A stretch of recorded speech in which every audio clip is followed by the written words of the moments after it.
action all the time. Podcast taking you back through the 90s action cinema, one action star at a time. I'm Scott Murphy, and on today's episode, we continue our Seagal season with 1990s Marked for Death. Once again, to join me to dissect this particular Seagal effort is our other host, Kyle Hintz. Hi, Kyle. Hey, how's it going? Now, we were supposed to have one of our other fellow hosts, Craig, but he couldn't make it for this one. But I'm sure he will make it for the next Seagal episode. So today's film, as I said, is Marked for Death. Just a couple of little details about Marked for Death before me and Kyle dive straight into this one. Marked for Death was directed by Dwight H. Little, whose other notable credits include Halloween 4, Free Willy 2, Murder at 1600, and Rapid Fire.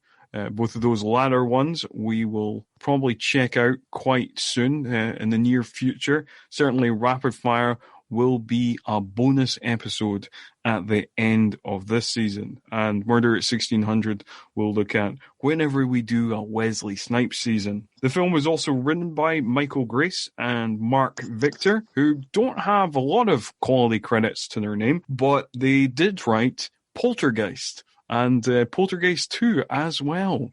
Obviously, Poltergeist 1 they wrote with Steven Spielberg. But then again, they also wrote Cool World. So, swings and roundabouts on that one.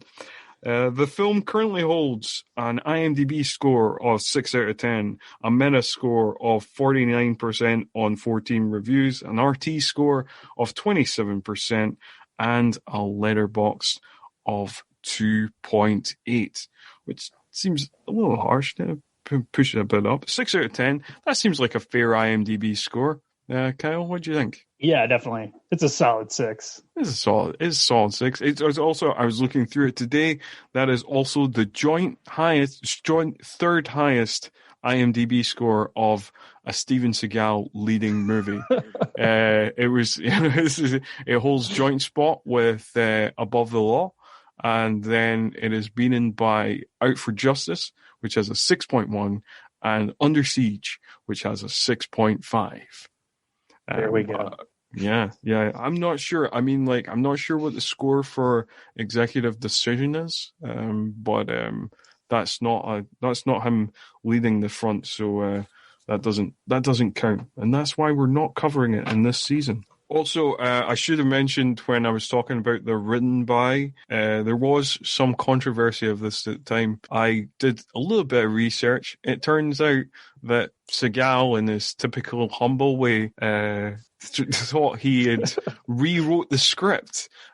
He was quoted as saying, "I figured it out. I rewrote at least 93%. Is a very specific number. That's the quote. 93% of the script." And he even went as far to go to arbitration with the Writers Guild of America to get a writing credit on the film, something that he failed to do. And obviously led to a bit of falling out with the screenwriters who executive produced the film with Seagal himself, so they must have been buddy at some point in the process of making this movie, but obviously fell out afterwards. I wish his next film would have been him just killing all the writers at the Writers Guild to get credit. There's a great, if you look it up, if you look it up, there is an LA Times article online that kind of details his fight for this, and he just shit talks the Writers Guild, and it's I won't even bother to do this again because obviously it's all a sham kind of thing. He's obviously throwing all his toys out the pram. It's very funny. That sounds awesome.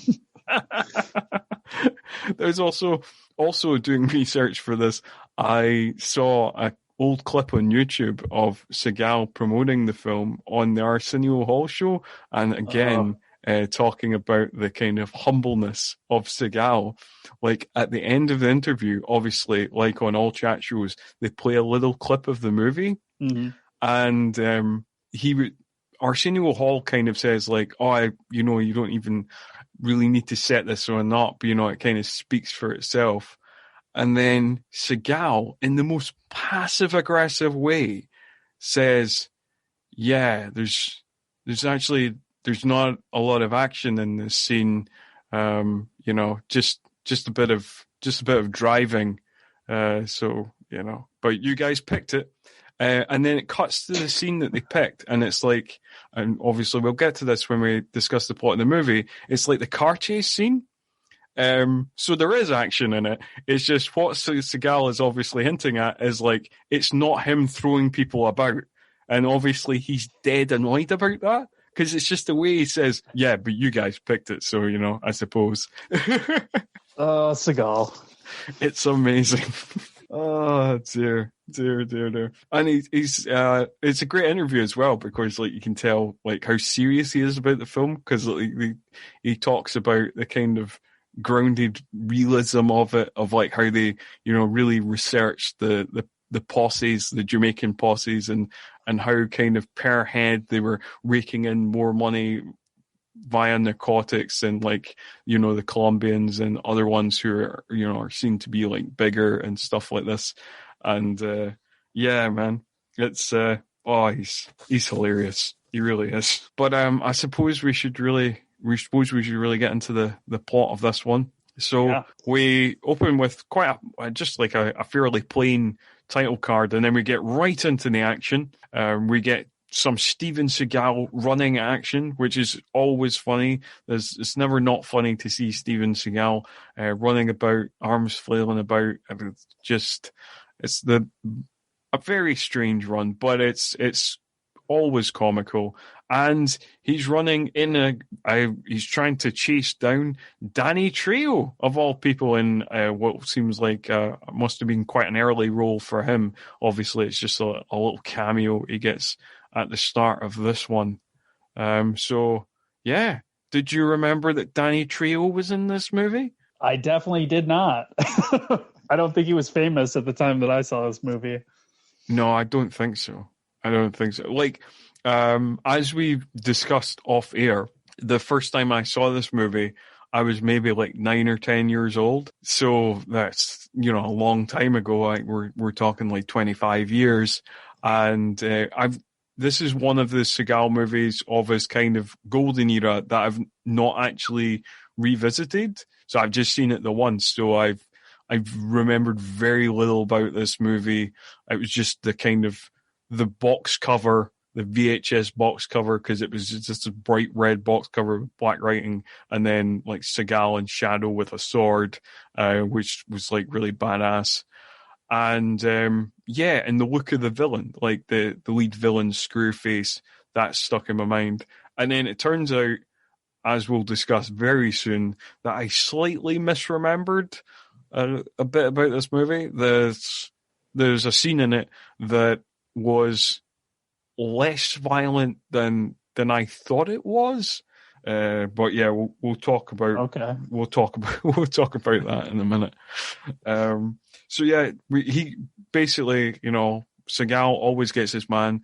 So Danny Trejo is caught, captured, and then rammed into a boot. At this point, I'm not entirely sure what's supposed to be happening. Obviously, there's some prearranged money drop that they were supposed to be doing with some drug dealers. This, as it turns out, it's not mentioned in the movie, but it is mentioned on IMDb that this is all taking place in Colombia, which seems important. Which, I mean, like it ties back in because the gangsters, one set of the gangsters are Colombian, but like it's just. Yeah, he's playing a DEA agent called John Hatcher. Not one of the fun Seagal names. Seagal often gets like kind of fun names. Obviously last time out we got the fantastic Mason Storm, but he's the rather more prosaic John Hatcher in this film. And him and his partner Chico in Colombia, they have to make some sort of money drop with these drug dealers. But obviously it all goes wrong as the drug dealers discover that they are cops somehow, and they get Danny Trejo out of the trunk. And so, yeah, Kyle, how did you see this scene go down? Because, like, basically, as much as this leads to Steven Seagal quitting the DEA, he does seem to get his partner killed here. Yeah, it seems like his fault. When they catch Danny Trejo, there's some dialogue that's not entirely clear about this money drop and whether or not Danny Trejo has like blown their cover.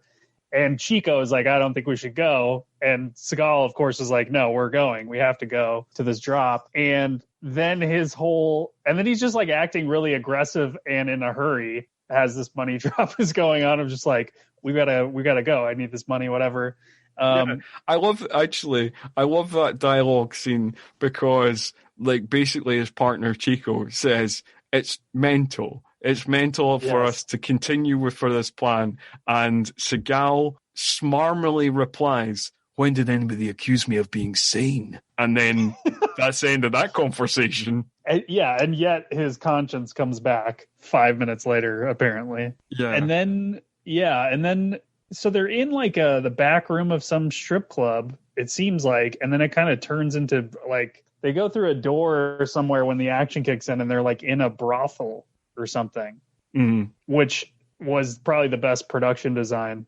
I don't know why has Steven Seagal's killing people. I just thought this is a really cool looking brothel that's all like scuzzy with everywhere is all the lights are red light bulbs. Well done on the production design. No, I know. Actually, there's a couple of moments in this movie that I thought that of, like, the production design's actually quite nice. There's a couple of sets that I was like, oh, this is pretty cool. I like this. And they just had to waste it on Seagal, I guess. Yeah, apparently this movie got an extra, according to IMDb, this movie got an extra $1 million after the success of Hard to Kill. So there you go. So yes, they splashed out. Maybe they splashed out on that scene. Who knows?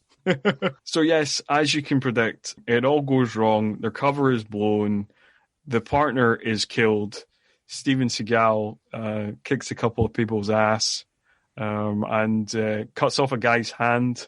And, yeah, which is amazing. Yes, it's an awesome scene, particularly that hand cutting off, and then the part that I kind of misremembered is the part where his partner gets killed. Obviously, I saw this film a long time ago. So the hooker kills the partner, and then I imagined the hooker's death as being much more, like, in my memory, it was much more bloody. It was like much more of a kind of like RoboCop style overkill of like got shot by, a dozen bullets. And I feel like Seagal fires like a dozen bullets, but she only hit by like 2 or 3, and it is quite bloody, but it's not quite the massacre that I seem to have thought it was. From seeing it all them years ago. Yeah. I wonder if there's any other versions out there, because I read something with this one with Hard to Kill, obviously that they cut some of the violence down and cut different things out that were too extreme. So I wonder if there ever was more to that scene. Possibly, maybe. I'm not sure. I did notice that, so in the UK, it's not currently available on Amazon Prime. It's not currently available on Netflix. In fact, there's no Steven Seagal movies on Netflix. But it is available on this kind of newish streaming service called Chili. And I noticed in the version that I watched there on that streaming service that the runtime was 1 hour and 29 minutes, including credits. Whereas on IMDb, it's listed as being 1 hour and 33 minutes. So I'm not sure if I got a slightly cut version. Yeah, it might be. I don't know. I know the version I watched was 1 hour 33, but I know the credits were like pretty long. They were like 4 or 5 minutes. Okay. I mean, they could have just cut down the credits. I don't know, but like, I do wonder if I missed anything, or if there was any kind of little scenes or moments of violence that maybe didn't make it on that version that I saw. There was another note I made about this scene. I thought it was quite funny, the kind of when he's shooting at the hooker, because it looks like he's not looking where he's shooting. Mm-hmm. He's just like spraying bullets. It's just like, it's not pointed at all. It's just like, it was like looking away from the gun, just I just thought it was quite a funny the way it looked. It reminds me of like the scene in Last Action Hero where Schwarzenegger goes to like his extra apartment and he always just knows there's an assassin in the closet, so he doesn't look and he just shoots. But like you know, making fun of these tropes. Yeah, that's and him not looking, like there's a beat where he sees that he just shot a woman and he has no reaction.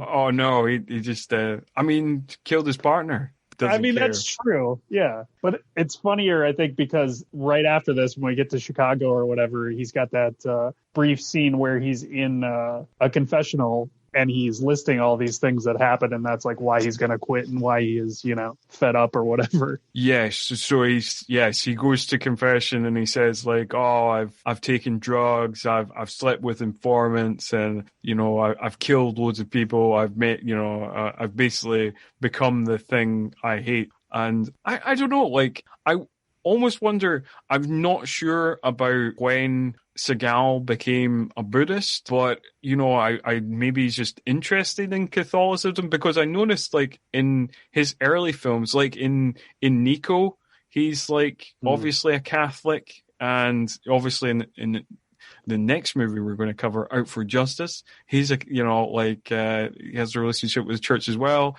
So like, yeah, in these early films he seemed to be Catholic, before he becomes all Buddhist. I don't know. Seems to be a kind of trope in these early ones. Yeah, I guess he was feeling guilty. Yeah, that classic Catholic guilt. So yes, we see that scene, and then we see him kind of walk into what we pretend like. Yeah, there's not a lot of signifiers in this movie of where the hell we are, apart from obviously when we go back to Chicago, and it very much says Chicago. But then after the confession scene, he goes to.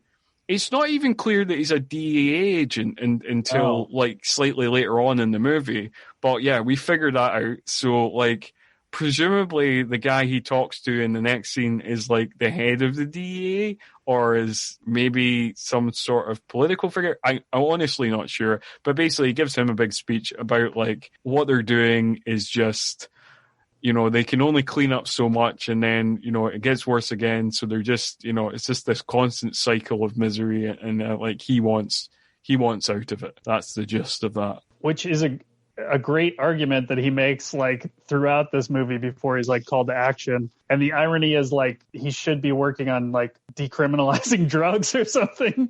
Like he's basically saying this doesn't work, this doesn't make sense. And then, 15 minutes later, he's like, all right, we got to go murder everyone. For sure. Because like, yes, so like then he becomes like this kind of pacifist figure, but kind of very briefly.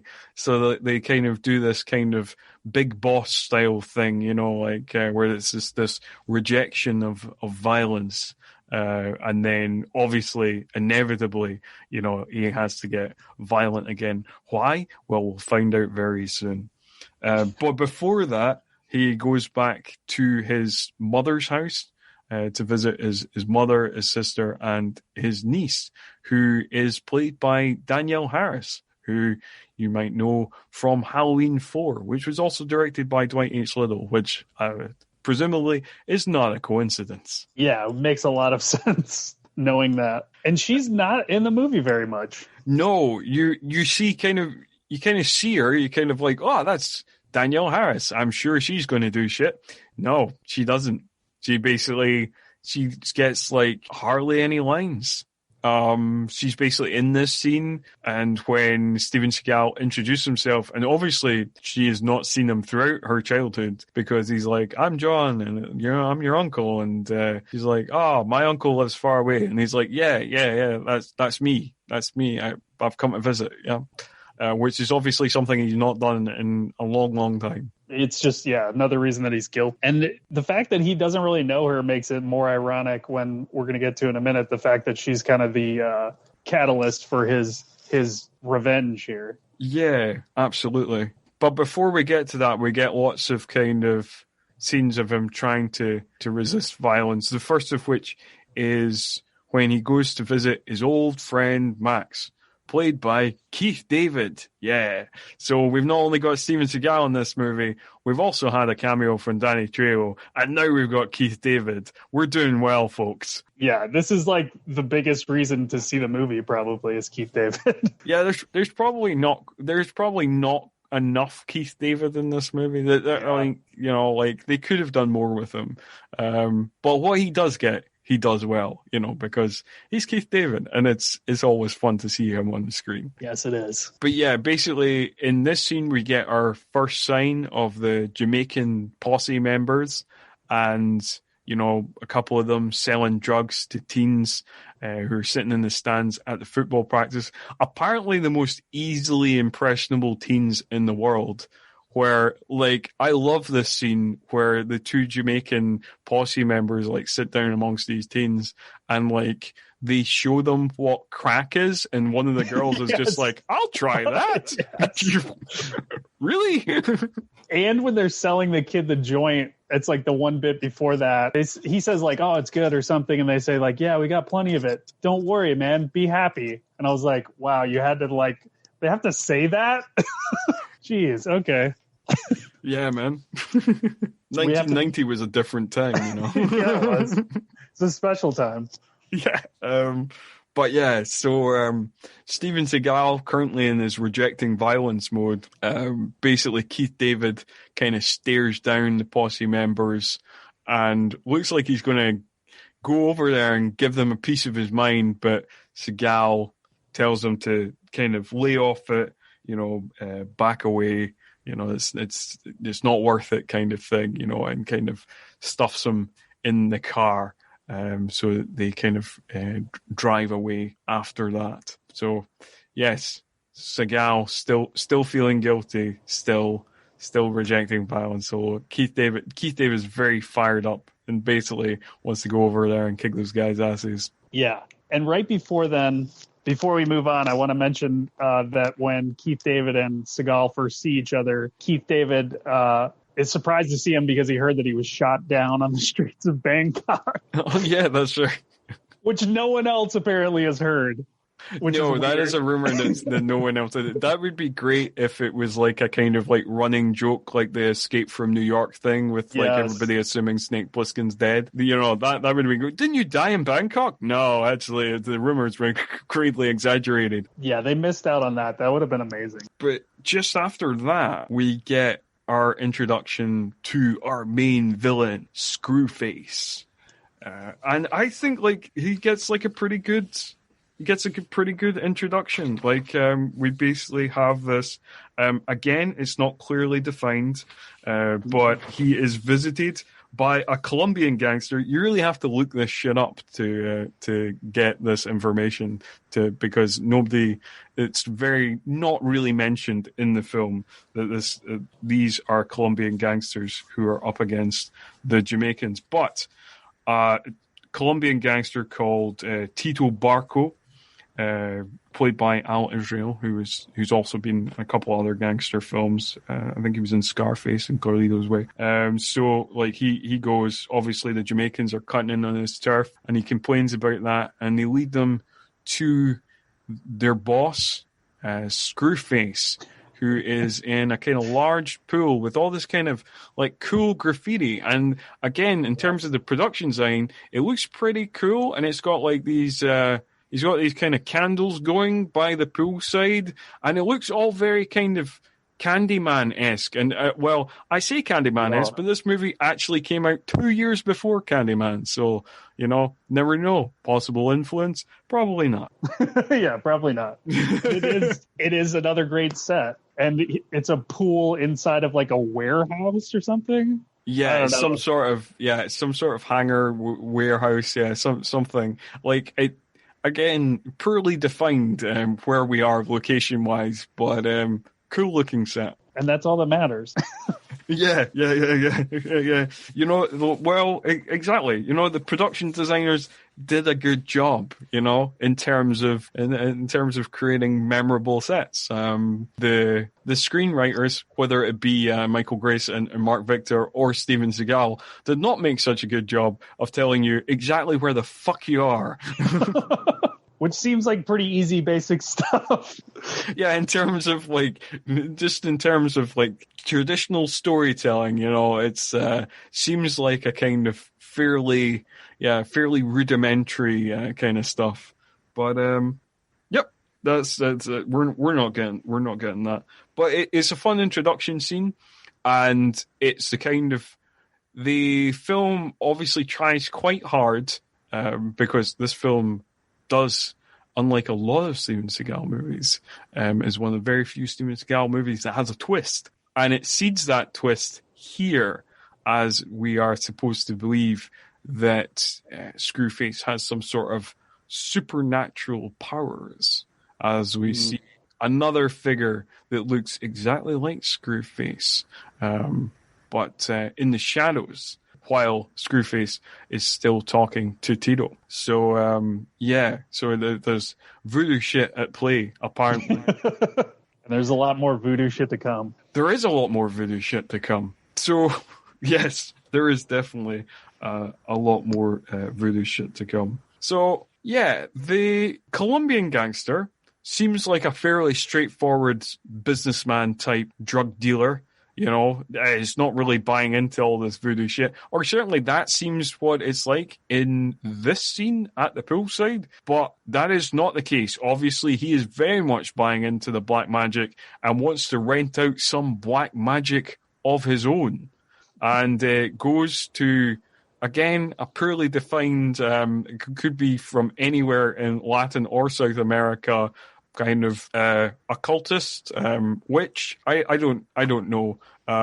Black magic practitioner. You got any other? We never know. Yeah, it's never established. It's never established. All we know is she can read seashells, and then she, you know, is going to perform a ritual with a live chicken.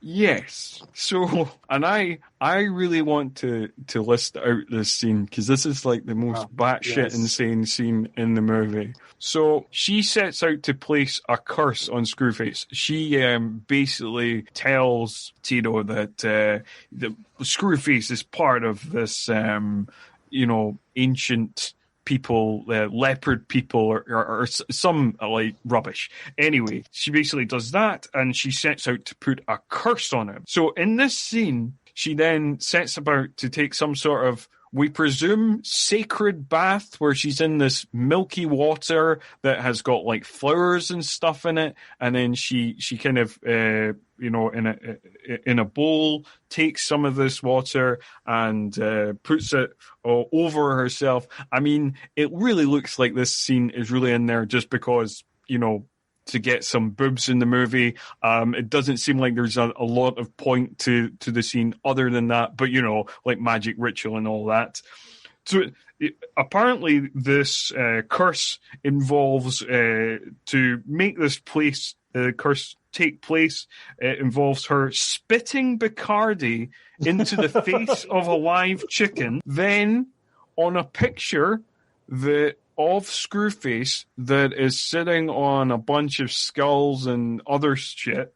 She then blows cigar smoke in the face of the picture, and then she slits the throat of the chicken and spills the blood of the chicken on the picture, which apparently does something, because Screwface suddenly wakes up in a sweat from the slumber he was currently in.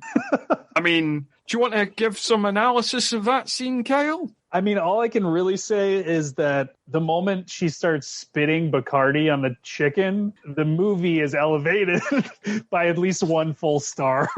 I want to know where they got that, and whether that is written by Steven Seagal's 93% or that was 7% from the other screenwriters. Yeah. That might be a Seagal effort, that one. I don't. Probably, yeah. I can't imagine that. There's no way they researched that and found like an occult ritual that was like, oh yeah, okay, yeah. It starts out, you have to take a sacred bath, and then you have to spit Bacardi in the face of a chicken. Then you have to light up one of your finest Cuban cigars and blow the smoke of it onto the picture of your enemy, and then spill the blood of a live chicken onto the same picture. I kind of want to believe that that's like Seagal's skincare routine. That's like what he does when he gets home. Yeah, man. Yeah, that is his own personal ritual. That's just being exposed in the movie. He just wants to show it to others. You know, like, oh, you can do this too, and you can look as young as me. And we can't determine how old I am. Oh dear. So yes, after that fucking madness, we go to a bar, and usually that means broken wrists and people going through windows. But Kyle, is that what happens? Unfortunately not. We see some Jamaicans. Well, we find out on the way to the bar, Keith David, one of his football players, died of an overdose of cocaine. Then when we get in the bar, we find out that Keith David's 13-year-old nephew was shot and killed in a crack house, both of which seem like maybe they would come up earlier, but they're just kind of thrown in there as his justification for hating these Jamaicans. And so the Jamaicans, of course, are there dealing drugs at the pool table to some like yuppies or whatever. And all hell breaks loose, and the Jamaicans storm in with like Uzis. And Seagal, unfortunately, doesn't throw anyone through a window or break a wrist. He just saves one guy's life and catches one of the Jamaicans. And I kind of thought, like, why didn't it would have been better if Keith David had intervened in the fight and then Seagal had intervened to save him, because he kind of just saved some guy we've never seen before and never see again. That is true. And then he just smashes some Jamaican guy in the face with the back end of a pistol, and that's the end of that. Although the one other thing we should say about this scene is that this is the first instance of the kind of heavy-handed, like, we're totally not being racist, folks. Because Keith David explains that his 13-year-old nephew, as you said, died in a crack house, which seems a bit bizarre. And like you say, really should have come up earlier. But and then Steven Seagal says, oh, it ain't just Jamaicans, you know, like there's people all over selling drugs. So that's a kind of first one of that. And then when the Jamaicans are being arrested and rounded up and people are being all carted out into ambulances and stuff like that, there is also a news reporter that gives a kind of news bulletin on Posse members and gives a little bit of background detail on Jamaican Posse gangs, but then again mentions that less than 1% of the Jamaican American population are Posse members. So again, not being racist, folks. We're not being racist. Yeah, she tries, but she also, she says that, and then, but also makes it sound like there's a crazy epidemic and all the Jamaicans. Oh yeah, because she's like at the start of that report, she's like, you know, the incidents. It looks like the incidents that have been happening in LA and New York have traveled to Chicago now. You know, so it does sound like, you know, it's slowly coming across the country. This Jamaican crime wave. And she's a real reporter, apparently. I just looked that up because her name is Dale something. And I was like, is that a made-up name? And I was like, oh, no, I guess she's a real newscaster, or was. Fun fact. Yeah, fair enough. Was she just like, does it say anything else? Was she like local Chicago news or something? She must have been, because she had a couple other credits and they were all the same, like Chicago newscaster or something. Right. Okay, so it must have been one of those things that if you were filming on location in Chicago and you wanted a news reporter in your film. Yeah, you wanted a not racist news reporter. Definitely not racist. And and then obviously we get the introduction of a couple of other characters, which feel like they are going to be bigger parts of the film than they actually turn out to be. The kind of three characters we're introduced to here is Lieutenant Sal Rosselli, who's played by a rather baby-face-looking Kevin Dunn, I must say, who you might know from the likes of the sitcom Veep, which he's very funny in. And Leslie, she doesn't have a surname. She's just credited as Leslie. There's a bunch of people in this movie that don't have a surname. Keith David is just credited as Max. His sister is just credited as Melissa. She's just credited as Leslie. And the third person, Charlie, who is the Jamaican detective, who is on secondment from Jamaica, which, again, is not established in this scene, but much later on in the movie. There's so much that's just, details that you feel like should have been placed at different parts of this film. Yeah, I thought he was just like a Jamaican informant. So did I. I thought it was just somebody who knew about Posse members who was just an informant or something like that. But no, it turns out much later on, he is an actual Jamaican police officer who is flown out to America to further his Screwface investigation and is working in collaboration with the American police. I want to know who was working at customs that looked at his passport and it read Screwface, and they were like, yeah, we should let this guy in. Well, we will talk about customs and things coming in and out of customs later on, because, there is, obviously, airports were much more lax in 1990. That's all I'm going to say. We will get into more detail about that. But yes, Charles was played by Tom Wright, and Leslie was played by Joanna Pacula. And she is, again, incredibly ill-defined professor of some sort. She seems to have knowledge of African markings and voodoo and the occult. And her apartment we see later on, it's got kind of African masks and different stuff. Again, we don't know. She is some sort of professor. We know that. She's got glasses on, and she's got one of those. She's just dressed in a way that kind of says "professional lady" in an early 90s film. And she also, does she have any dialogue with Seagal in this scene? She just sees him, right? No, she just sees him. No, she has no dialogue with Seagal in this scene. Basically, Kevin Dunn's character, Lieutenant Rosselli, kind of gives a bit of background that he used to be. This is where I think we find out that Seagal used to be a DEA agent. And he was like, I used to be a DEA agent. And then he was like, but now he's kind of, he thinks he's retired. I think the line he says is he thinks he's retired. And, and then she kind of smolderingly says, in response to this, oh, it looks like he's still functioning to me. So is all obviously instantly fallen in love with him. Because she becomes the almost love interest in this movie. Despite Seagal showing no interest in her whatsoever, really. She's obviously just decided that he's going to be her man, from just first sight, before she even actually interacts with him. As happens basically everywhere Seagal goes. We also get, they mentioned Jimmy Fingers, which is the best fucking name, which is some mobster guy who sells guns. Oh, yeah, to the Jamaicans. That's great. I wonder who wrote that part of the script where they're like, what do we need this mob guy to be called? Jimmy Fingers. Sure, yes. Seems like the most on-the-nose name we can think of. We'll stick that in the script.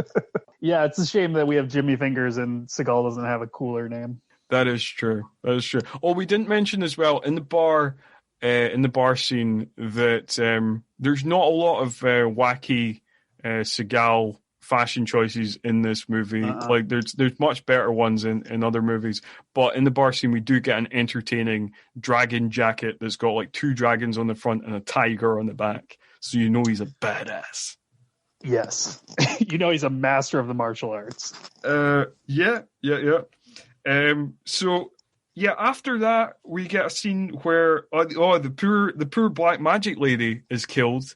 So that subplot was entirely pointless because obviously it's just like, oh, you've put this curse on me. Well, I'm going to get my men out to get you because we know where you live for some reason because, I don't know, maybe Screwface saw her in the same dream where the curse happened that he woke up from and therefore knew where she was due to some sort of telepathic link and then found her and then tied her to a table and murdered her. I would like to think that he saw her wherever they both buy live chickens. Yeah, it's like there's just like one voodoo shop in Chicago, and they don't, they're both regular customers.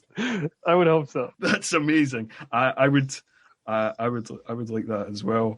And yeah, and then Screwface gives one of those kind of great like villain speeches where he gives the line that, you know, if something like if a man wrongs you, then he needs to be paid back 1,000 times, which seems quite hardcore, but you know, like this, yeah, it's a good line. It's a good line. He's got a few good lines. Yeah, he's pretty solidly menacing, and he's got those creepy eyes that I don't know. I assume those are contacts. Yeah, they're right? contacts. They're contacts. Apparently, the actor Basil Wallace also like put on like 30 pounds to like, so he looked comparable to Seagal. He looked like a force to be reckoned with. So he was obviously committed to the role, and he does well. Like he is a charismatic villain, and like yeah, he's got some entertaining lines, and I think his performance is really good throughout the movie. So that is one of the highlights of the film.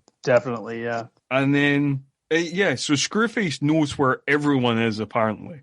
So, because, like, not long after this, we get the drive-by shooting of Seagal's mother's house, which leads to Daniel Harris's character, Tracy, being shot a couple of times and ending up having to go to hospital. And that sets him off on his path to of destruction, of revenge, to get revenge on Screwface.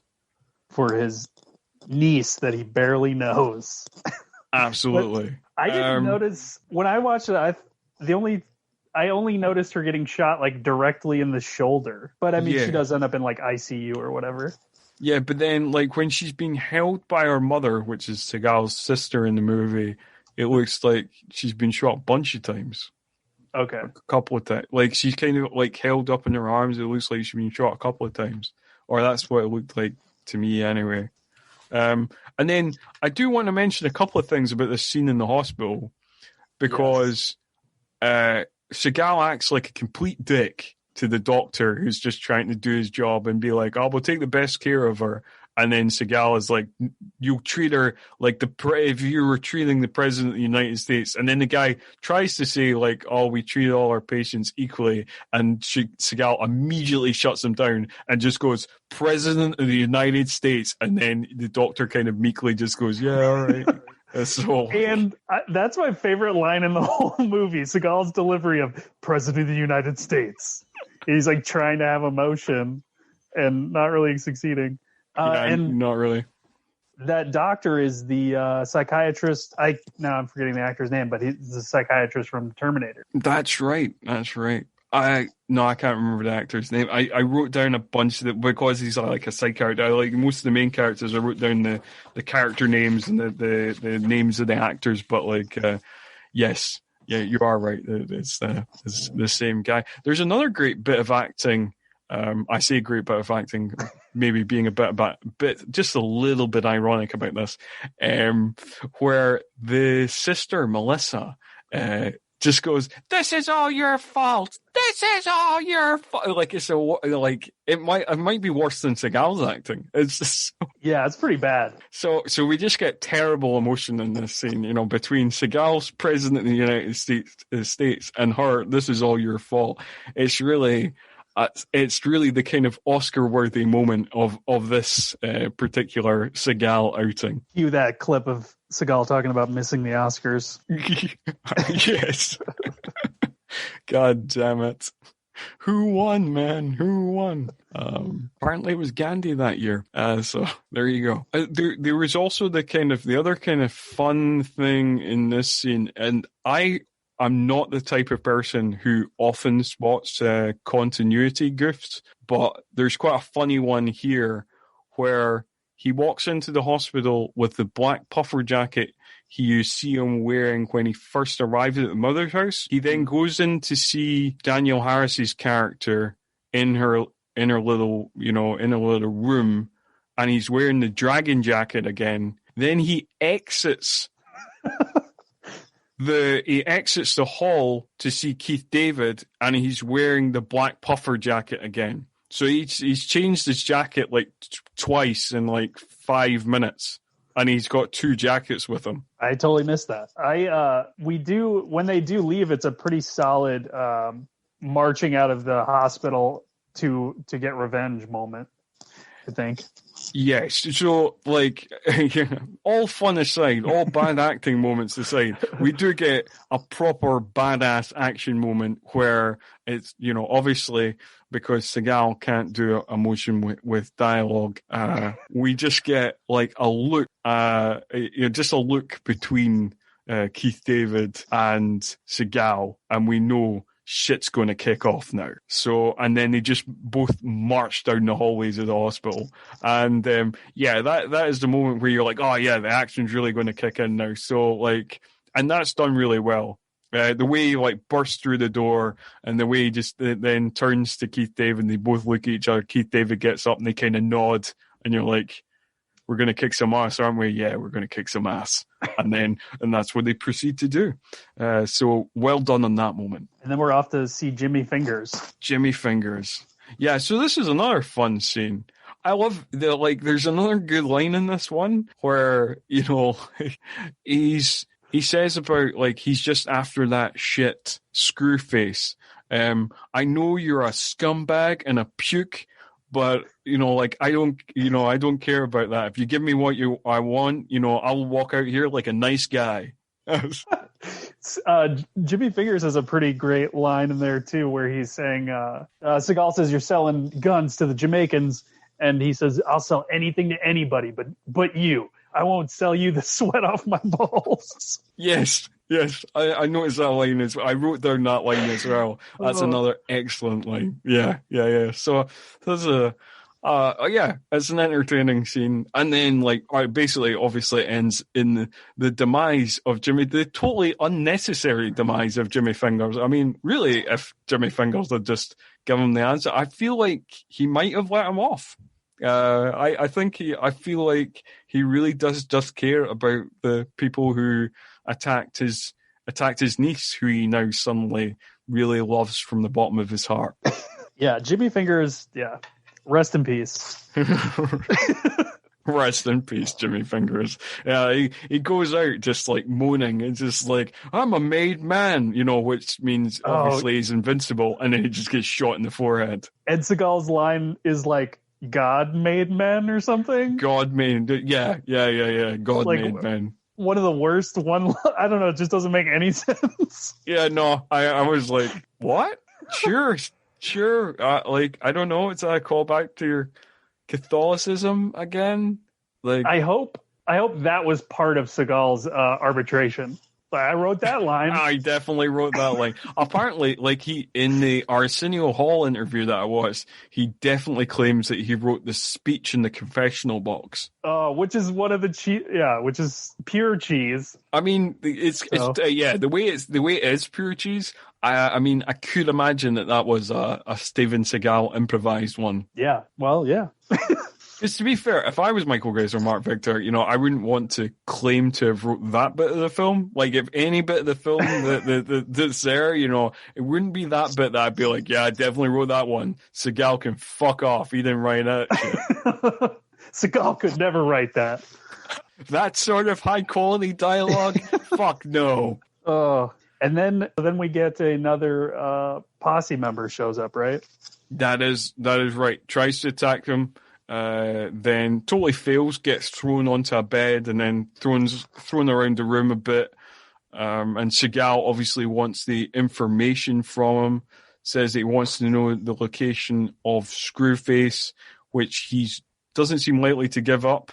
Then he roughs him up a bit more, and then it does seem likely he's about to give up. But then something else completely different happens. What happens, Kyle? He throws himself out of the window because he's that afraid of Screwface. Oh, it's amazing. It really is. It's a really cool moment. Like, yes, apparently Screwface, who has convinced his gang of his magical powers, it seems, is so terrifying that this guy would rather commit suicide than give up his location. And it's a really good stunt. Like, he, just completely hurtles himself out this window and then falls onto a car. So it's really good. And if it was anyone but Steven Seagal, we might actually get some reaction of like, that might have actually raised the stakes of like, oh, I'm kind of afraid of Screwface. That was intense. Yeah, no, that's true. That's true. I feel like, if it'd been somebody else, it might have come with a kind of one-liner but it might have come with more of an emotional reaction, more of a kind of punch of like him looking out the window and just being like, fuck, like they're that scared, but no emotion. We do get a funny line out of it though, where Keith David asks about kind of what went down in the hotel room, and Steven Seagal says, one guy thought he was invincible, the other thought he could fly, and then dramatic pause, they were both wrong. End of scene. End of scene. I could definitely imagine that Seagal wrote that line or improvised that line. And that's probably one of his better improvisations, if so. Yeah, for sure. I actually really enjoyed that line. And then this is where they go to the house, right? Yes, and then there's like there's all these symbols and stuff. Yeah, there's like a cow tongue pinned to the door, and then there's like an African symbol. The same African symbol that we saw on the wall outside the bar is now in the kind of front hallway of his mother's house. And then we know what that means is we must go see the professor, the expert, the ill-defined professor of some sort who knows about occult shit, it seems. Yeah, but who's really just looking for, the right man.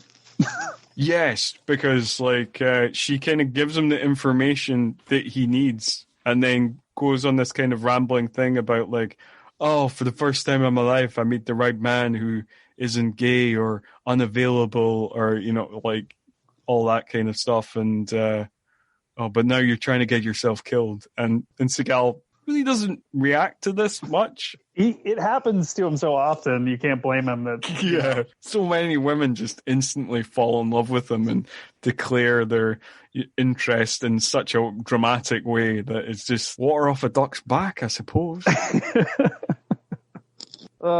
Yeah. So, but she kind of provides the key to the defeating the villains. She basically explains what we've kind of picked up, that everybody is so afraid of Screwface and his apparent magic that if you cut off the head of the snake, the rest will follow. That's what you have to do. You have to go after Screwface, kill him, show the gang that you've killed him, and then they'll all bow down because they will see that you are the mightier man, basically. In a nutshell. Yes. And at this point, due to, again, some sort of telepathic power, lots of people have telepathic powers in this film, he immediately, after that speech, becomes aware that his sister might be in danger and goes to phone his sister. And guess what? His sister is in danger because she's basically, there is a police escort, surveillance outside the house to try and keep the family safe.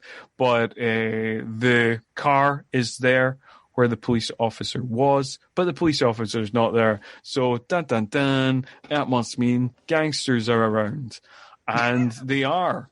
And the Jamaican gang, attack her and tie her to the table. And the one thing I loved about this scene was that they had all these like black candles set up for the kind of whatever voodoo ritual they were going to prepare on his sister. And I was like, how quiet were they? Like, was she upstairs all the time? Like, how long would this take to set up? Like, I was just really confused by it. I like that, despite the fact that doesn't make sense, just that they're that committed. It's oh, yeah. No, I thought that was glorious. Don't get me wrong, I fucking loved it. They went to all this effort, but like I just found the logistics of it mind-boggling. That they all had to like creep about like ninjas, like just placing one candle at a time, just kind of, and then kind of pausing and being like, "Is she coming downstairs? No, okay, you can place another candle over there. All right, good one." But yeah, no, they had it, and like again, that symbol again is now on the table. So obviously they had time to paint that as well on the table. I mean, a lot of preparation went into this. I mean, God bless Screwface. He really gets the preparation down to a T. He really does. Meanwhile, Steven Seagal doesn't put any thought into anything. No, he just kind of bumbles around, like smashes through doors, and yeah. Actually, like talking about Screwface, did we pass the dominoes scene? Has that happened yet? Where like there's like a fight, like there's a fun scene in the movie where the like Screwface is complaining about Seagal. I think it was maybe just before this, where he's kind of complaining about Seagal's character fucking up his plans, and is that the same scene where he like hits one of his own guys? Yeah, they're kind of sitting around playing dominoes, and I think this might be before they go to the sister's house, where they're doing that, and then he basically flips over the table, rips one of the legs off the table, and beats one of his own guy possibly to death with the table leg. And he's also wearing the most early 90s jumper in the world in this scene. That's when we find out how high-strung Screwface is. Yeah, that's fine. Yeah, that's when we really find out just how evil this guy is. Yeah, I think that must have been before. I think that must have been. I think this was around this. I think this was all around the same time that he went to visit Leslie to do his investigation.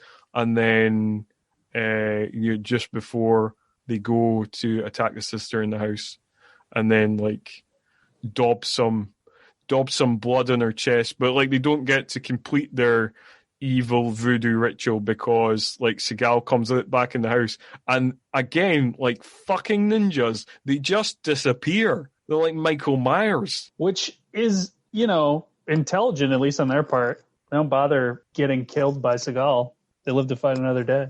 Yeah, that's absolutely true. Yeah, that's good planning on their part. But again, like they really should have used these skills in other parts of the movie. I feel like if they had these skills in the back pocket, these kind of Michael Myers skills where you look one way and then look back and he's disappeared. They definitely could have used those powers elsewhere, I feel. It's interesting bringing up Michael Myers because of the director. I wonder if Dwight Little played up or was more interested in all the supernatural stuff since he did possibly. Make that movie.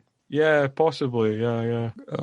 That's a fair point. I hadn't really thought about that. Like, other than like, my main thought about the Halloween 4 connection was obviously the casting of Daniel Harris. But yeah, that's a fair point. He does seem to have made like a kind of mixture of horror and action and also Free Willy too. Yes.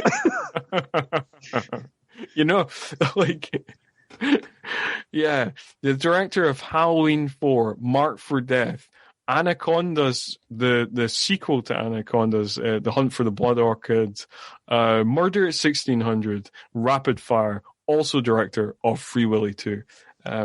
Interesting career.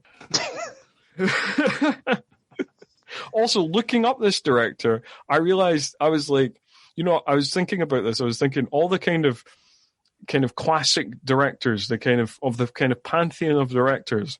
And I've not seen any of their films. And I was like, I've seen like half a dozen of this guy's films.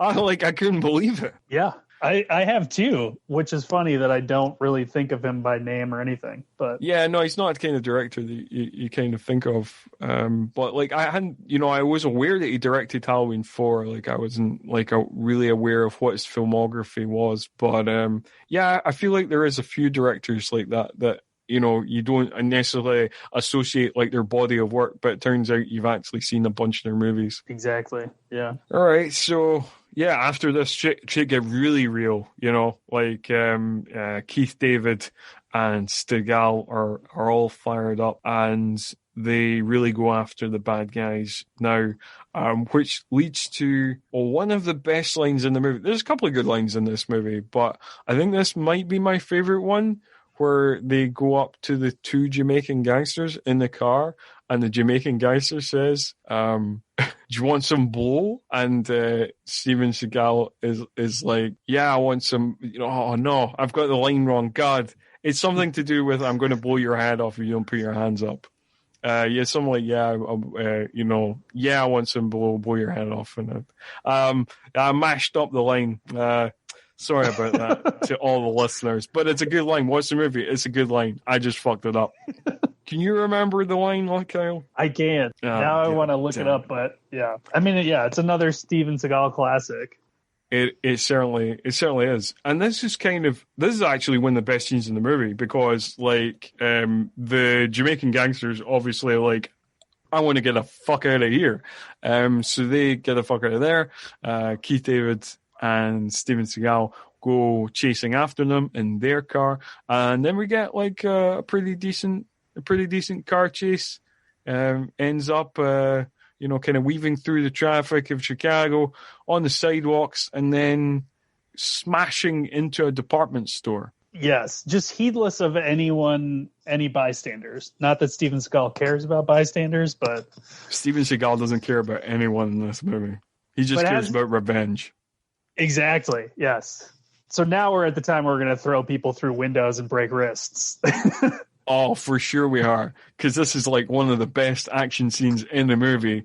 Because directly after this pretty decent car chase, we get a classic Seagal action scenes. Because the car crash lands through a department store into the kind of jewelry bit of the store, and then there's like three Jamaican Posse members, each of which he fights. He like throws one through a glass case, and then he like backdrops another, and then he fights with one guy, like breaks his wrist, stabs him in the heart with his own knife, and then he fights the other two guys, and one of those guys, he again like flips over, breaks his wrist, and an even more gruesome wrist break, and then he smashes not one, not two, but three glass jewelry cases with this other guy. Two by smashing his face into them, and another one by throwing him. And him landing on his back into another one. It's an excellent sequence. It's probably better than the climax, to be honest. The climax is pretty, yeah. I mean, well, nothing's better than Screwface's death. Spoiler alert, but yeah. Yeah, no, Screwface, like that's epic. That's it, but like, in terms of like Steven Seagal showing off his Aikido, doing this traditional breaking glass and breaking wrists, it's possibly the highlight of the movie. I would say it's the highlight of the movie actually, because it comes right on the back of the car chase as well. Yeah, but there's some other good shit coming up. So then after that, they discover that this is where we find out that Charles is actually working for the Jamaican police force and that Screwface is still in Jamaica. Spoiler alert, big twist. Finally, all the supernatural stuff comes to something. That is true. Okay, so actually, we've got it slightly wrong. This is not quite where we find out that Screwface has gone to Jamaica. There is a little scene before this that I do want to mention because Seagal is nearly killed before we find out that Screwface is in Jamaica, because he's driving and it's at night and there's some roadworks and he is unbelievably slow at working out that these roadworks are a trap. It really takes a long time for the penny to drop on this one. And you would think with all of his DEA experience, he'd pick up on that. But, you know. Apparently not. So, yeah, basically, his car is kind of sandwiched between like a lorry and a digger, and they kind of crush his car into him, and then Screwface appears, and he's struggling to escape from the car, and Screwface sets the car on fire, presuming to his mind to kill Seagal. But obviously, this being a Seagal movie, he does escape. Yeah, as we've learned from Seagal's previous film, he is hard to kill. he is indeed. Oh, talking about titles of movies, I forgot to mention in the scene that we visit Leslie, she says that the cow's tongue that's nailed to the door means that the target has been marked for death. Yes. So I always like when the title arrives in a dialogue scene. Yeah, you can't beat that. We skipped ahead of ourselves a little, but now we found out that Screwface has run back to Jamaica via Charles, and Charles basically says, I know where to get him, and so they decide to team up, Max, Steven Seagal, and Charles. They all decide to team up and go to Jamaica, but not before getting a shitload of weapons. Yes. There is a funny scene where they go to a weapons guy, and then I don't know why it was added to the scene, but like just at the end of the scene, Seagal looks at the guy and goes, "Still sober?" And the guy's like, "Yeah, I haven't drank for a year." Like, I don't know what that adds to the scene, but yeah, okay, nice little character moment for that guy. He's a recovering alcoholic, and he's doing okay with his life. Back to just the simple life of selling weaponry to random ex-DEA agents. He's really cleaned up his act. And then we get maybe one of my favorite sequences where they also have to make their own ammunition. Oh yeah, it was brilliant. We got a lovely little kind of tooling up montage of them kind of practicing with all the guns and like you say, making their own ammunition. And I feel like the scene where it's just like he's fucking about and he just looks at the camera with the machine gun with the laser sight. It was like literally that's one of those shots that was just purely made for the trailer. I felt. Yeah, probably. But that whole sequence, yeah. And shooting like giant side of beef and stuff. Yeah, I'm not really sure where they're supposed to be. I don't know. Because it looks like they're just in like an apartment building or something. But then, it's like, where did they get this like half a cow? Like they're in a slaughterhouse or whatever. I don't know. Yeah, and where are they that it's safe to just be blowing off round after round? Yeah, like testing out sniper rifles and machine guns, and I don't know. We do get another great Seagal line when he is putting together his sniper rifle, and he says, "This is my silent partner," and then he says something like, "You don't want to get a whisper from this girl," or something like that. Yeah. Oh dear.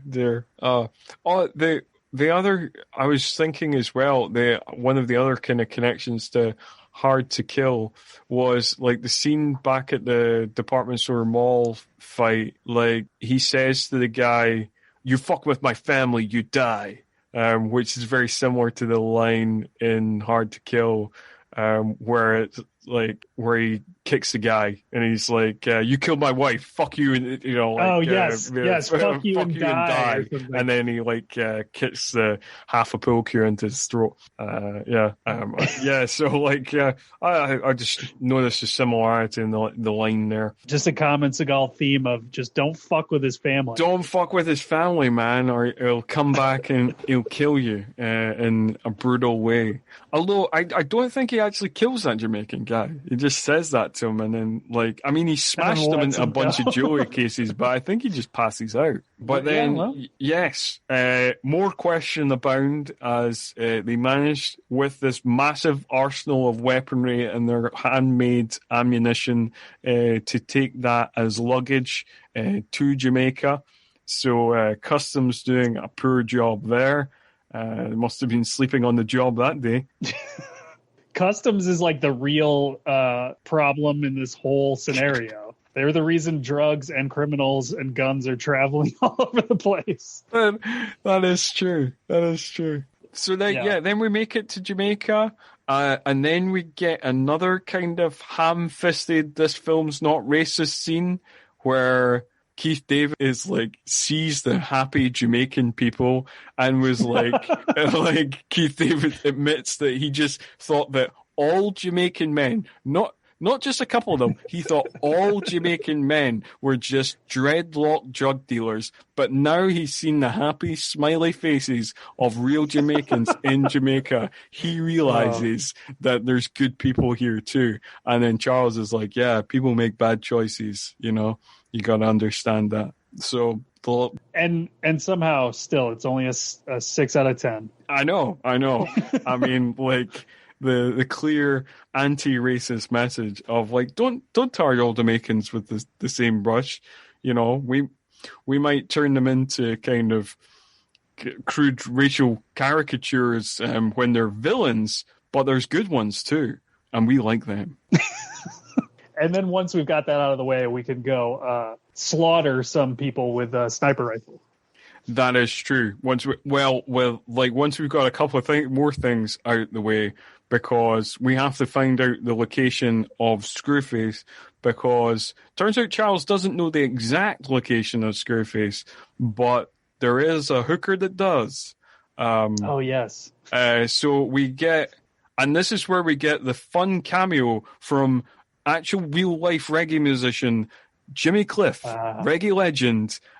We get him performing in a club, performing a strangely prophetic hit, which includes the line, "Screwface, you know your time has come." And then he sings a bit about justice and basically not doing drugs and stuff. And it's like, this is interesting. This feels like singing about the end of the movie. And, I've seen everybody's so scared of Screwface on the island, seems like it's a risky move on Jimmy Cliff's part, but, yeah, okay. Both, again, prophetic, maybe telepathic powers and just a ballsy move. Well done, Jimmy Cliff. And I read that Seagal wrote that song, or at least maybe the lyrics or something. Yeah. He Jimmy Cliff and Seagal collaborated on a couple of songs for the movie, including the end title, end credit music, the song John Crow. Yeah. He's a Renaissance man. He is. I think maybe that's maybe it's the same song. I think maybe that the song John Crow is the song performed in that scene and on the end credits. But yes, so. it does have that line in it, which again, just obviously he knew he obviously quickly wrote that, knowing that John Hatcher was coming to the island quite soon, and the Screwface problem would be eradicated very, very soon. So, like, he knew he wasn't in any immediate danger, because lots of people have magic powers in this movie, none of which are explained in any way. Yeah, there's no reason to explain it. No, and then we get to sniping gangsters. You wanna Yes. take us through this scene? Then we find Screwface's mansion sort of lair somewhere in the wilderness of Jamaica. And then we get to see Steven Seagal's silent partner in action as he just like casually snipes almost all of the guards that are just kind of wandering around smoking joints outside of the place. Yeah. And we also get a pretty, well, this is going to play into the coming twist, but quite the anticlimactic battle with Screwface, or is it Screwface, where Seagal kind of just walks in and decapitates him. Yeah, I do want to point out, because like one of the many, many, many criticisms of Seagal is that he is kind of invincible. Like, nobody touches him. It's not like a Jean-Claude Van Damme where like he gets beaten up like 90% of the time, but then finds the will in his heart to overcome the odds and beat the bad guy, and like gets real angry as he tastes the blood in his mouth. And like, it's not like that. Like, Seagal just flips people over and like just bulldozes through people. Where in this scene, he actually does get knocked down. He gets knocked down because he gets crept up on by some of the henchmen, and then he is very briefly nearly tied to a table. Unfortunately, they only tie one of his arms down. They don't get the chance to tie his other arms down, and the 4 against 1 odds don't work for the 4. So he manages to dispatch the 3 unnamed henchmen, snapping one of their arms in half. Yes. And then like another guy gets his neck he gets like choked out and his neck cracked, and I think he's the third one, just he doesn't really do anything with him. I think he just throws him down, and then like you say, yes, it's a bit anticlimactic. Screwface comes at him with a samurai sword, but then he just basically takes the samurai sword off him and hits him hits him in the nuts with the samurai sword, and then as he bends over, decapitates him. Yeah, and I'm glad that's a twist though. So yeah, if that had been the actual end battle, you'd be kind of like, oh, that film fizzled out. Yeah. Oh. Although I feel like Seagal would be pretty happy with it. Oh yeah, probably. I feel like Seagal would be like, well, that's fine. I showed how badass I am again. So yeah, that's all the movie's really about. That's what you want. So yeah, I think Seagal might have been happy, but we don't end like that, because like there's more film, but. What you're saying is, well, the villain's dead. How can there be more film? But there is more film as we head back to Chicago, because as established in the scene with Leslie, who knows shit for some reason, you have to prove to the gang members that Screwface is dead, and then only then will they back down. So they do go about this. They try to prove to the gang members that Screwface is indeed dead. And they do this by first just saying to the gang, Screwface is dead, we killed him. Then what happens, Kyle? Charles has a duffel bag, and what's in that duffel bag? Screwface's decapitated head. That is right. Screwface's decapitated head is in the bag, and they're like, oh, holy fuck. And interestingly, the gang members still don't quite believe that he's dead, because they seem so convinced by his magical powers. They're like, is it the same guy? But then, unbelievably, Charles gets a sword run through him, and it's Screwface. He's back. Screwface has returned. How can this be? Could it possibly be that he's had these supernatural powers all along? Is he immortal? Is he some sort of vampire? No, he just has a brother. It's a twin thing. It's a twin. That's what's happened here. And he is committed to this twin brother magic bit enough to convince everyone in the world that he's like some crazy magician. Yeah. So, and it does make you think about, like, how did the organization run? Like, which brother was like the face of the organization? Did they swap about, or was one always the shadowy one who popped up, in just kind of the corner of people's eyes just to freak them out, to make them think the Screwface was some sort of wizard? What was the logistics here? There's so many questions. It would have been a great moment to have like a cheesy series of quick flashbacks of one Screwface watching the other from the wings or whatever. Oh, that would have been good. No, I would have liked that for sure. I think that would have been. We get a better sword fight here. So like, yes. We had a very anticlimactic, disappointing sword fight first time around. But we do get a much better sword fight this time around. And once again, Screwface, briefly albeit, manages to get the upper hand.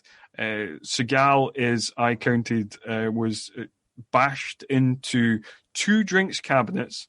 Then he had his face smashed into some glasses on a bar. And then later on in the fight, Screwface gets the upper hand again and manages to bash him into a wall a couple of times, but none of this lasts very long. No, it turns out Seagal is, as always, far too much for any of his enemies. And, well, I'll let you take this one, Kyle. Tell us about the glorious, glorious death of Screwface 2. This is amazing. So, as you said, we get Seagal gets beat up a little bit, and Screwface is banging his head into a wall or something almost too many times. It's like 5 or 6, and then Seagal gouges Screwface's eyeballs out with both of his thumbs, roughs him up a little bit. Does he stab him with the sword right before he goes down the elevator shaft? There's something I'm missing in between there. So yeah, he gouges his eyes out, puts his eyes into the back of his head. He throws him through the wall. Yes. Okay. He then picks him up, does a backbreaker on him, which snaps his spine. And then he throws him through these open elevator doors. Screwface falls down many stories of an elevator shaft onto some sort of spike at the bottom. Oh, that's worth the price of admission, pretty much. And then we get another quality Seagal line where he says, "I hope there wasn't triplets." Oh. That's we'll have to gauge this as the season goes on, but that's probably one of the most violent deaths in any of these movies. I think so. Yeah, I don't think there's I think it's the most brutal death in any Seagal film I've seen. There's probably a few others that are pretty brutal, but I can't think of anything other quite as full bore extreme as that. Especially when we look at just having watched Hard to Kill, where he lets the villain just get arrested, basically. That's right. Yeah, he just lets him off. The most brutal kill in that one is obviously the fuck you and die guy. Yes. Who gets the pool cue stabbed into his throat and then just really hard kick into the sternum. And that line just makes it feel more brutal. Oh yeah. The force he gives that line, where it's like "fuck you and die," and boots. Yeah. I think, but no, I'm honestly, we'll have to gauge it throughout the film, but throughout the season. But I think this is the most brutal kill. I would say that, again, comparing it to Hard to Kill, this film has an equally abrupt ending to Hard to Kill, but the abrupt ending works much better. So basically, we just get this kill, and then we get a shot of the Jamaican gangsters kind of finally believing that Screwface is dead, kind of looking on in kind of horror and wonderment. And then we get a scene of Seagal carrying Charles in his arms and walking beside Keith David into the sunset as their revenge mission is complete, and then that's the end of the movie. And it didn't really need a postscript, this one. Like the last one, I still feel kind of sore that O'Malley didn't get the send off that he deserved. I want justice for O'Malley, but this one, I'm happy with how it ended. I'm with you. Yeah, I think because the love interest didn't really develop in this one, and he didn't have a proper family, there's no need for anything extra. No, we don't need to like go back to the hospital and make sure the niece is out of the hospital, and go back to the mother's house and like have a chat with the sister. No, we don't need any of that. No, they weren't really important. No, like you say, the love interest not important.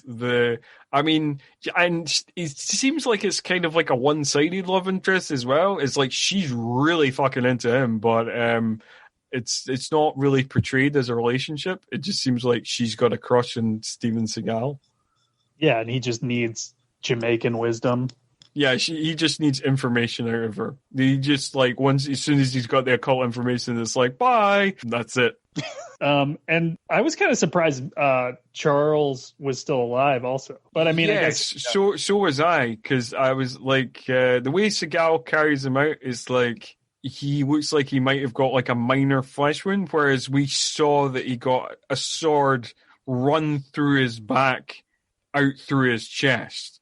Like, he was skewered. He was skewered by a samurai sword, which you'd think he would be dead, but apparently not. He looked all right, kind of looking up at Seagal. He looked, injured, but he didn't look that injured. Yeah, he looked like he was going to pull through. Yeah, so good on Charles, presumably headed back to Jamaica and he could close his file on Screwface, which seems to have been his entire career, as far as the character notified us. And as much as I kind of mock all the things you don't find out in this movie and all the kind of details that are kind of just not there, and all the kind of the geography of it is a bit mental. This was a really entertaining watch. And I should say, in that final scene as well, give one more kind of shout out to the production design, because again, the club that they kind of fight in is decked out as if it's some sort of like Aztec temple or something. And it looks really cool. Yeah, they were like the only people really giving a lot of thought to what's going down in the movie. Yeah, I mean, like, I should have. Unfortunately, I did not before the episode look up the production designers on the IMDb credits. But kudos to all of them for the effort that they put into the look of this movie, because it is one of Seagal's best looking movies. Yeah, well done them. Yes. And not that we've established we don't need a post-credit scene or a post-climax scene, but if we did, I could see them just going into a bar where Jimmy Cliff is playing. Oh yeah, getting a beer or something. Oh, I could imagine that. I could imagine them all at a Jimmy Cliff concert, sitting at the bar, them all enjoying a celebratory pint, and then like Jimmy Cliff invites Seagal on stage and he picks up a guitar. I could totally see that. And just giving us like one final, like, we're not racist. We love Jamaicans. and then we cut to the end credits like roll over like the footage of like Jimmy Cliff and Steven Seagal jamming out and stuff. Yeah. That might have been the alternative ending to this movie. Who knows? That would have been good. Okay. So yeah, that's it. That was Marked for Death. Do you want to give us like a best and worst for Marked for Death, or like just some final thoughts? Yes. So I think again, best and worst are kind of the same thing, but possibly the best maybe is Screwface's death, just because it's so extreme. Like, it shocked me how far it went. And then other best worst for me is just Steven Seagal, just president of the United States. You're gonna take care of her like she's the president of the United States. There's something about his delivery there. I love it. Yeah. I feel like just for difference, like I should maybe pick something else for like best and worst. So, I mean, like, everything to do with Screwface is pretty fun. Like I said, he has some good lines. There's a line very early on in the film where he talks about everybody want to go to heaven, but nobody want to die. Oh, yes.